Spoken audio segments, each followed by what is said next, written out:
और इसलिए इन बातों की हम चिंता करते नहीं।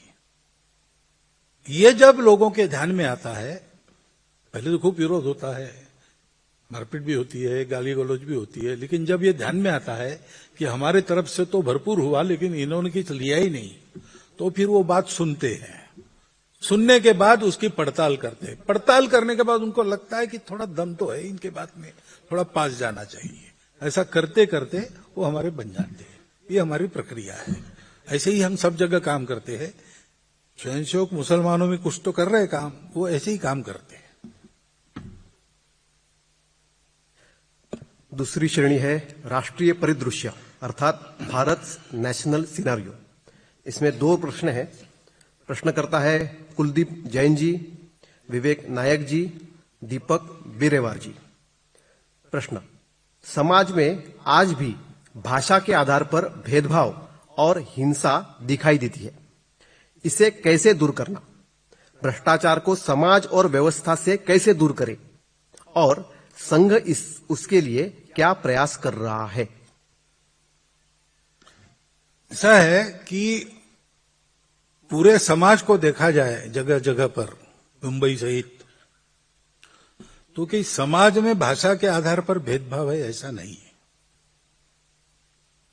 ये तरह तरह की बातें उभाड़ी जाती है, तब कुछ लोगों से हो जाता है। लेकिन सब मराठी लोग तलवार लेके बाहर आए और सब अन्य भाषी लोग भाले लेके बाहर आए, ऐसा नहीं है। ये सब चल रहा था तब भी अपने आपस में व्यवहार चल ही रहे थे, दोस्ती चल ही रही थी।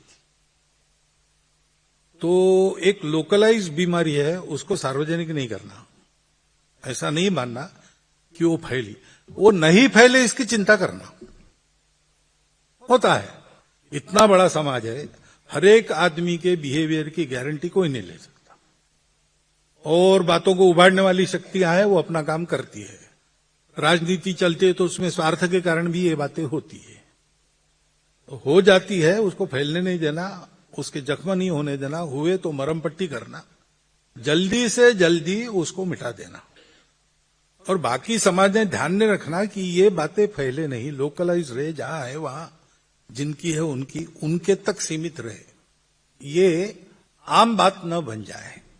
इसके लिए हम सब लोगों ने मिलते रहना चाहिए। भाषाभाषी लोगों के घर में जाना चाहिए, उनको अपने घर में बुलाना चाहिए, सुख दुख में भागदौड़ करनी चाहिए। और ऐसा जब होता है तो हमको भारत की एकता के पक्ष में पक्का होकर खड़ा रहना चाहिए। गुंडागर्दी का बंदोबस्त करने की ताकत समाज की चाहिए। और गुंडागर्दी करने वाले करते हैं। गुंडागर्दी समाज का दुर्गुण नहीं होता है, ये ध्यान में रखकर किसी एक के करने का दोष उस प्रकार के सभी लोगों के माथे पर मढ़ना, ये भी गलत है। दोनों अतियों से बचना, बीच में चलना, सबको संभालना, ये इसका मार्ग है।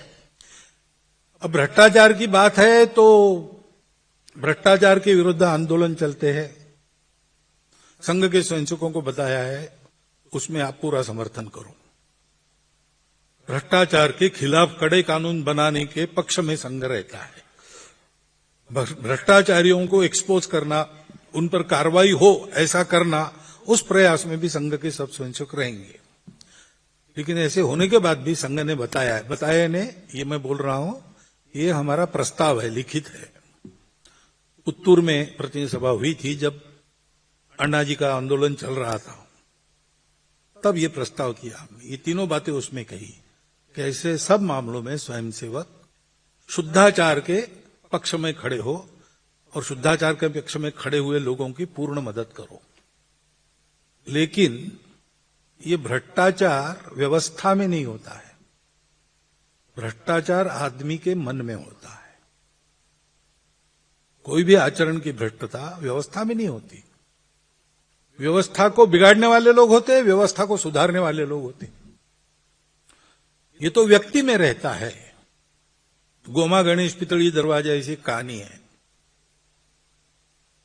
मजेदार है इसलिए बता देता हूं, थोड़ा लंबा हो गया तो भी, कि पुणे में पेशवाओं के दरबार के शनिवार वाड़ा है, उसके गेट के सामने एक बच्चा अपने, एक 16 साल का बच्चा 9 साल की अपनी बहन को लेकर बैठता था। पीतल का सिक्का गणेश जी का और कुमकुम का द्राव और जो आता था उसको कहता था कि ये लगाओ, तो लगाते थे। गणेश जी है, विघ्नहर्ता है, सरकारी काम के लिए जा रहे, कागज पर उनकी मुद्रा। तो एक दिन एक गांव के लोग पेशवा के दरबार में आए कि तालाब सैंक्शन हुआ, 3 साल हो गए, वर्षा आई और चली गई, तालाब बना ही नहीं, अब वर्षा आने को है, कम से कम अब तो बना ही है, सैंक्शन तो कर दिया आपने, काम नहीं हो रहा है। तो पेशवा ने बुलाया अपने कारोबारियों को, क्या हुआ भाई? उन्हें कहा हाँ ये बात तो है, सैंक्शन भी हो गया, लेकिन इनकी जो अर्जी आई उस पर वो गणेश जी की मुद्रा नहीं थी। तो बोले गणेश जी की मुद्रा कहां से? तो बोले वो तो हर कागज पर रहती है। लेकिन ये नियम कहाँ है? तो बोले मालूम नहीं, पीछे से चलते आया है। तो फिर पता लगाया तो पता चला कि ये अनाथ हो गए थे दोनों, पेट भरने का साधन नहीं था, इसलिए इसने शुरू किया। जाने में पहले फ्री, आओ ये लगाओ, तो अच्छा लगता है, लोग करते थे। बाद में 1 पैसा, फिर 5 पैसा, ऐसा करके अब अपना पेट चलाता है। तो उसको अरेस्ट हुआ, पकड़ा, लाया दरबार में कि ये हमारे राज्य में भ्रष्टाचार बिल्कुल नहीं चलेगा, हम तुमको कड़ी सजा देंगे। उसने कहा आप मुझे सजा दे ही सकते हो, आप राजा हो, सर्वशक्तिमान हो, मेरा तो कुछ है नहीं, ताकत मेरी है नहीं, लेकिन आप जो बोल रहे हैं भ्रष्टाचार बंद गई, ये आप नहीं कर सकते। क्या मतलब? तो बोले वो आप नहीं बंद कर सकते, आपकी ताकत नहीं है। तो बोले ऐसे कैसे? तो बोले देखिए, तो देखते हैं, तुमको एक जंगल में रखते हैं, वहां कोई आएगा जाएगा नहीं, और तुम वहां भ्रष्टाचार करके दिखाओ 6 महीने में। तो उसको जंगल में रख दिया, एक झोपड़ी बना दी, रक्षण की व्यवस्था की, रोज 2 बार भोजन आएगा, पास में नदी थी ना, तो रहने लगा वहां पे। और उसने क्या किया, नहाते समय नदी की किनारे में खड़े रहकर वो नैया चलाने वालों को रुको रुको, क्या है, सरकारी काम है, क्वार्टर मिला है, भोजन आता है रोज, लहरें गिनने का काम मुझे मिला है, तुम नौका चलाते हो और लहरें टूटती है तो बंदी है। तो बोले अरे भाई हमारा पेट कैसे चलेगा? तो बोले 5 रुपए का लाइसेंस निकालो। 6 महीने में लाइसेंस का पैसा 1 बोरी भर पेशवा को पकड़ा दिया कि देखो निर्जन वन में रहकर मैंने ये किया। अब इसका क्या करेंगे? ये जब तक नहीं बदलते, चाणक्य ने कहा है कि पानी में मछली कब जल पीती है जैसे पता नहीं चलता, वैसे सरकार में कर्मचारी कब पानी पीते हैं किसी को पता नहीं चलता। इतनी पुरानी समस्या, ये संस्कारों पर आधारित है। जिसका संस्कार है उसका मन ही नहीं करेगा। तोरा मन दर्पण कहलाए, प्रसंग आंखों के सामने है ना। गीत का आशय यही है। हमारे घर में 100 साल की वकालत है। हमारे दादाजी बताते थे कि कोर्ट्स नए नए आए थे, तो एक आदमी आया, अब कोर्ट के प्रोसीजर किसको पता थे भारत में, तो वो सीधा कोर्ट में आया, मैजिस्ट्रेट गोरा आदमी था, उसको कहते महाराज 10,000 रुपया हमारे दोस्त ने लिया, वापस नहीं दे रहा है। अब वो भी, उसको भी दया आ गई, उसने प्रोसीजर वगैरह नहीं बताया, उसको बुलाया, उसको पूछा 10,000 रुपया नहीं लिया है। अब बार बार वो कह रहा है लिया है, ये कह रहा है न्याय कैसा करे। तो उसने चपरासी को भेज के एक गाय बुलाई और उस आदमी के हाथ में गाय की पूंछ दी, उसको पकड़ और बता पैसा नहीं लिया। तो उसने हाथ में लिया, आधा मिनट रुका, फिर कहा नहीं माफ करो, मैंने पैसा लिया है, 3 महीने और दे दो, मैं वापस कर दूंगा। अब गाय की पूंछ हाथ में है तो झूठ न बोलने की दानत जहां है वहां भ्रष्टाचार रुक सकता है। और संघ का यही काम है, संस्कार उत्पन्न करना। खाएंगे नहीं, खिलाएंगे नहीं, चोरी काम में करेंगे नहीं। ऐसे है हमारे कार्यकर्ता है जो अड़ जाते हैं, लड़ जाते हैं। सामान्यता ये स्वभाव संयोग का रहता है। उसका कारण उसका संस्कार है। वो गरीब है तो भी पैसा नहीं खाएगा। गुरु दक्षिणा छात्रावास में रख दी, पड़ी रही वहां, वो जमा करनी थी, तो प्रवास वगैरह करके आए विभाग प्रचारक, और कल ये पैसा लेके जिला केंद्र पर जमा करना। तो रात को भोजन नहीं छात्रावास में। बोले क्या हो गया? बोले अनाज खत्म हुआ। कितने दिन से? 3 दिन से। अरे 3 दिन से भूखे हो, 2,000 रुपया यहां पड़ा है। बोले नहीं, वो तो गुरुदक्षिणा है, ये दानत है। पेट में अन्न नहीं है लेकिन उस पैसे को हाथ नहीं लगाएंगे। ये संस्कार करने का काम संघ करता है। ये बढ़ेगा तभी भ्रष्टाचार पर नियंत्रण संभव है। राष्ट्रीय परिदृश्य का दूसरा प्रश्न, वन चाइल्ड अप्रोच के कारण अनेक प्रांतों में जनसंख्या घटती जा रही है, उसे संतुलित कैसे किया जाए? भारत में जनसंख्या को ध्यान में रखकर अर्थव्यवस्था में नवाचार के प्रयोग कैसे हो? अब जनसंख्या का प्रश्न आपने वन चाइल्ड अप्रोच वगैरह मुझे नहीं पूछना चाहिए, गृहस्थों ने विचार करना चाहिए। मैं तो जानता ही नहीं कुछ। लेकिन अब इतने जैसे आप जैसे सब लोगों को मिलता हूं तो जो सुनाई देता है उसके आधार पर बता रहा हूं। डॉक्टर लोग हमको कहते हैं कि 19 साल की आयु से 25 साल की आयु तक विवाह और 3 संतानें, तो पेरेंट्स और चिल्ड्रन दोनों हेल्दी रहते हैं। मानस शास्त्र वाले कहते हैं, साइकोलॉजिस्ट कहते हैं कि घर में अगर 3 सिबलिंग्स है तो आपस में जो व्यवहार उनका होता है उसमें से वो ईगो मैनेजमेंट अच्छी तरह सीख लेते हैं। उसके चलते उनके अपने परिवारों में बाद में विच्छेद नहीं होता है, तो परिवार का स्वास्थ्य ठीक रहता है। और पॉपुलेशन साइंटिस्ट कहते हैं कि 3 से नीचे खतरा है और 2.3 से नीचे आप ढलान पर हो। अभी हम 2.1 के नीचे जा रहे हैं, बिहार वगैरह के कारण बचे हैं हम, अब थोड़े ऊपर है। तो बहुत से देशों ने ये प्रयास करके 2.5 के नीचे जाने के बाद फिर से 3 से ऊपर अपने पॉपुलेशन को लाया। और देश की पॉपुलेशन पॉलिसी कहती है 2.1, तो 2.1 राउंड ऑफ करते हैं, गणित में तो 2 होता है, लेकिन आदमी के बारे में ऐसा नहीं होता ना। 0.1 आदमी होता नहीं, कभी होगा तो पूरा होगा, नहीं तो नहीं होगा। तो 2.1 यानी 3। तो सब प्रकार के शास्त्र हमको बता रहे कि परिवार में 3 संतान चाहिए। अब शास्त्र कह रहे हैं, लेकिन ये 2 परिवारों का भी प्रश्न है और 2 लोगों का भी प्रश्न है, पति पत्नी का भी प्रश्न है, समाज का भी प्रश्न है। इसका ठीक से विचार करके कुछ करना चाहिए। परवरिश कैसे करेंगे वगैरह, ये प्रश्न बहुत ज्यादा संगत नहीं है, थोड़ी बहुत कठिनाई हो सकती है। लेकिन आप एक पुस्तक भी पढ़िए, कादम्बरी है ना, एक कथन है, आत्मकथन है और सत्य है। अमेरिका के एक टाइम मैनेजमेंट साइंटिस्ट थे, उनका अपना आत्मचरित्र। कॉलेज में उनका प्रेम हुआ, दोनों का विवाह हो गया।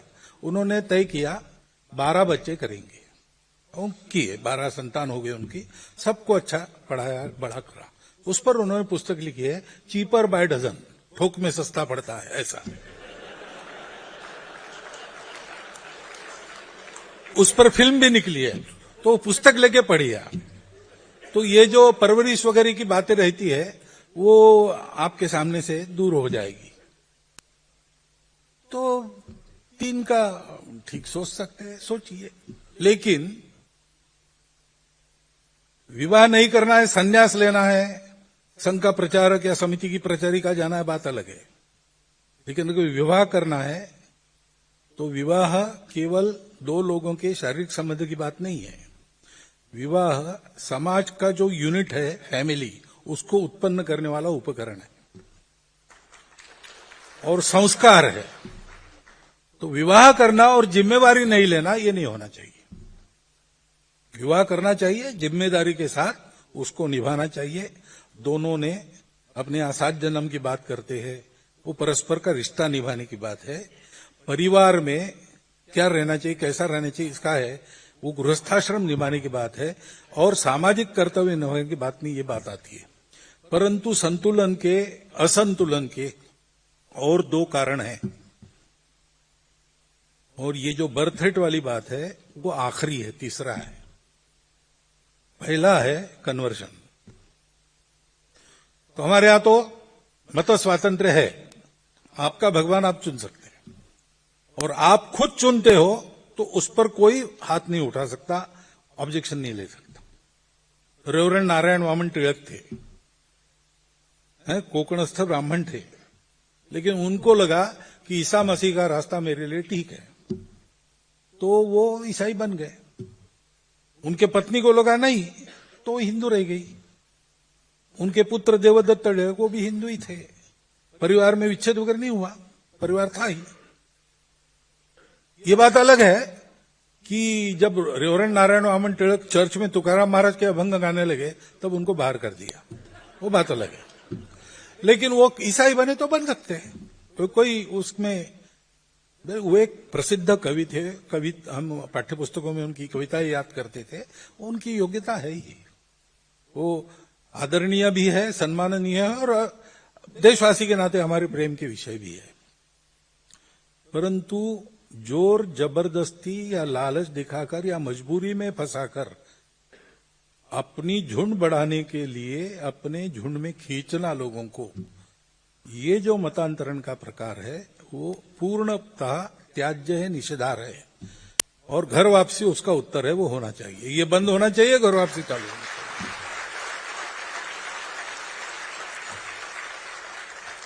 जो आना चाहते हैं उनको घर वापसी में जबरदस्ती नहीं होती, जो आना चाहते हैं उनके लिए रास्ता बनाते हैं,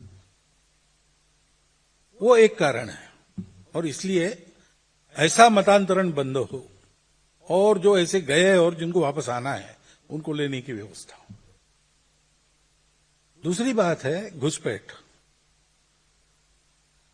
अब घुसपैठ के मामले में सरकार को बहुत कुछ करना है, डिटेक्ट और डिपोर्ट, ये उनको करना है। अब तक होता नहीं था, अब थोड़ा थोड़ा शुरू हुआ है, धीरे धीरे बढ़ेगा। सेंसस होगा या एसआईआर हो रहा है, उसमें ऐसे कई लोग सामने आ जाते कि जिनका नहीं, यहां के नागरिक नहीं है, वो अपने आप कट जाते उस प्रोसेस से, ये भी होता है। परंतु हम लोग एक बात कर सकते, डिटेक्शन का काम हम कर सकते। जो आते हैं उनकी भाषा से ध्यान में आता है, हम उनको डिटेक्ट करें, योग्य अधिकारियों के पास रिपोर्ट दे दे, पुलिस को बता दे कि भाई हमको लगता है कि विदेशी, आप जांच पड़ताल कीजिए और नजर रखिए, हम भी नजर रखेंगे। और हम रोजगार किसी विदेशी को नहीं देंगे, जो अपने देश का है, मुसलमान भी हो, अपने देश का है तो देंगे, विदेशी को नहीं देंगे। ये हम कर सकते, ये करना चाहिए। थोड़ा आंखें खोल के, अवेयर होके आप देखिए आसपास, तो आपको अपने कर्मचारियों में भी, छोटे काम करने वालों में भी बहुत सारे लोग ये मिल जाएंगे। हिंदू समाज के लोगों ने ये छोटे काम छोड़ दिए धीरे धीरे, सब लोग बड़ी नौकरियों के पीछे भाग रहे हैं। इसका परिणाम है कि वहां कोई नहीं है तो इनका रोजगार वहां पक्का हो जाता है। तो किसी का रोजगार नहीं मारना है, लेकिन सब प्रकार के कामों में अपने लोग चाहिए। और जो अपने आप को हिंदू नहीं कहते वो भी है, तो भी वो इस देश के हैं तो उनको काम मिले, ये हम कर सकते हैं, वो करना चाहिए। ये दो कारण है। और अर्थव्यवस्था में नवाचार की, जहां तक हमारी जनसंख्या बहुत ज्यादा है, इसलिए हमको जो भी करना है प्रगति में, वो रोजगार उत्पादक होना चाहिए, रोजगार के लिए मारक नहीं होना चाहिए। तो नई टेक्नोलॉजी आ रही, एआई वगैरह जैसी, उसका परिणाम रोजगार कम होने में न हो, इसके लिए क्या करना? टेक्नोलॉजी तो आएगी, स्पर्धा के लिए हमको उसका मास्टर बन के उसका उपयोग तो करना पड़ेगा। एआई आने नहीं देंगे, ये नहीं हम कह सकते। एआई आएगा, उसका उपयोग हम ऐसा करेंगे कि बिना रोजगार को धक्का लगाए हमारा चलेगा। इसलिए मैंने जो बात कही कल या आज ही कही पहले संवाद में कि मास प्रोडक्शन है, बड़ी बड़ी कंपनियां, हमारी भी एमएनसी में स्पर्धा चलती है, भारतीय कंपनियां भी चाहिए तो वो चलेगी, परंतु हमारा जोर होना चाहिए मास प्रोडक्शन के बजाय प्रोडक्शन बाय मासेस पर। तो हजारों जगह एक प्रकार का उत्पादन हो तो हमारे देश में वो सस्ता हो जाएगा, तो भाव की होड़ नहीं चलेगी, क्वालिटी की होड़ चलेगी। और क्वालिटी का उत्पादन हमारे यहां होगा तो हमारे माल की खपत बाहर भी बढ़ेगी, वो होना चाहिए। और अधिक लोगों को रोजगार मिले, ऐसी मानवीय तकनीकी या जो तकनीकी आती है उसको वैसा बनाकर हमने उपयोग करना चाहिए। ये अगर हमने किया, और उसके लिए दूसरी बात, अपने हाथ से काम करने पर प्रोत्साहन देना और अपने हाथ से काम करने वालों की प्रतिष्ठा बढ़ाना, जो आज नहीं है। आपके पास अगर 2 लाख रुपया है तो आपकी एक कीमत है। 2 लाख रुपया जेब में है आपके, लोगों में बड़ा आदमी है। 2 लाख रुपया आप क्या करेंगे? खाएंगे? क्या करते हैं रुपए से? कुछ नहीं, आप खरीदेंगे ना खाने के लिए, चावल गेहूं खरीदेंगे। 2 लाख रुपए का चावल जिसके पास है उसकी प्रतिष्ठा वो नहीं है। जो निरुपयोगी धन है आपका, उसकी प्रतिष्ठा है। वो धन जिसके कारण उपयोगी बनता है उसकी प्रतिष्ठा नहीं है। तो ये हाथ से काम करने वालों की प्रतिष्ठा। किसान खेती करता है, खेती करने के लिए जवान लड़का तैयार है, उसके पास नए नए उपाय है, पुराने अपने तंत्र को भी जानता है, लेकिन वो खेती करेगा तो उसको लड़की नहीं मिलेगी विवाह के लिए। कैसे होगा? ये सब ठीक करना पड़ेगा। ये केवल तंत्र की व्यवस्था की, सरकार की बात नहीं है। हम सब लोगों को अपने मेंटल मेकअप में सुधार करना पड़ेगा, तब ये रोजगार बढ़ेंगे। अपने यहां हाथ ज्यादा है, उनको काम चाहिए। खाली दिमाग शैतान के घर हो जाते, फिर नक्सलवाद बढ़ता है, फिर शहरों में हिंसा बढ़ती है, महिलाओं के प्रति अत्याचार के मामले सामने आते हैं। खाली हाथों को काम मिले, इस प्रकार का अर्थतंत्र अपना और इस प्रकार का मन अपना, हाथ से काम करने के वाले की प्रतिष्ठा। नौकरी के पीछे सब भाग रहे, ऐसा नहीं होने देना। ये सब हमको करना पड़ेगा, तब वो विकेंद्रित अर्थव्यवस्था अच्छी तरह से चल सके।